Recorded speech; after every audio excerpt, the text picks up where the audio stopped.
Diyos marhay na aldaw po mga tugang. Ini ang paghurup-hurup sa tataramon. Tano ta inumaw ni Jesus ang babaeng balo sa satong ebanghelyo. Sabi niya, totoong sinasabi ko sa saindo, ang dukhang babaeng balo naghulog nin labi kan sa gabos, ninhulit ang gabos naghulog kan sobra sa sainda, alagad ini sa sayang kadaihan, ilinimos gabos-gabos na kaipuhan niya tanganing mabuhay. Ang tunay na pagtao, minahali bakong sa kamot, kundi sa puso. Ang sukulan kan tunay na pagtao, bakuan kadakulaan kan kantidad kan itao, kundi ang kadakulaan kan puso kan kagtao. Iyo po bagay niyan pinahiling mismo ni Jesus kay indusay niyan sa diri sa krus, tanganing iligtas kita sa pagkakasala. Iniman ang padagos diyang ipinapahiling sa sato sa lambang pagselebrar niya to kan Eucharistia, na kung saan itinato ni Jesus ang sayang bilog na sadiri bilang kakanon kan kalag.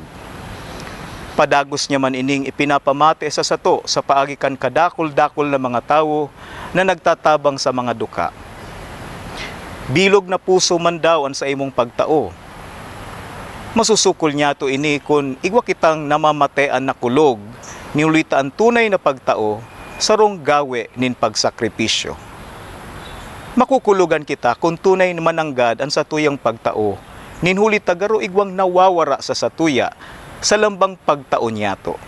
Asin ninhulit ang tunay na pagtao sarong gawe nin pagsakripisyo, ini nagpapabanal man sa tawong nagtatao. Ngunyan ini ang nagyat sa sato, tano ta daita probaran na magtaonin bilog na puso. Magtaonin oras sa imong agom asin mga aki. Magtaonin panahon ang mga kaakian sa saindang mga kamagurangan. Magtabang sa sarong barkada na igwang problema.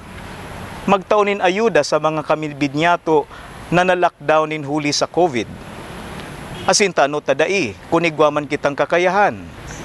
Magtabang sa danyaran kan pandemya asin ano man na klase nin kalamidad. Magsuporta sa mga proyekto asin mga programa kan parokya para sa mga duka. Kadakol-dakolin mga paagi tangani makatabang sa satuyang kapwa na nangangaipo. No rin baya, sihuri mong pagtao na namatean mo ang kulog.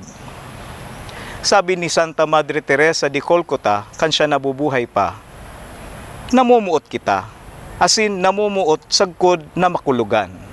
Sagkod na mag-abutan panahon na maaaraman ta na sana na mayo na kita nin ano man nakulog na namamatean, kundi pagkamuot na sana. Amen.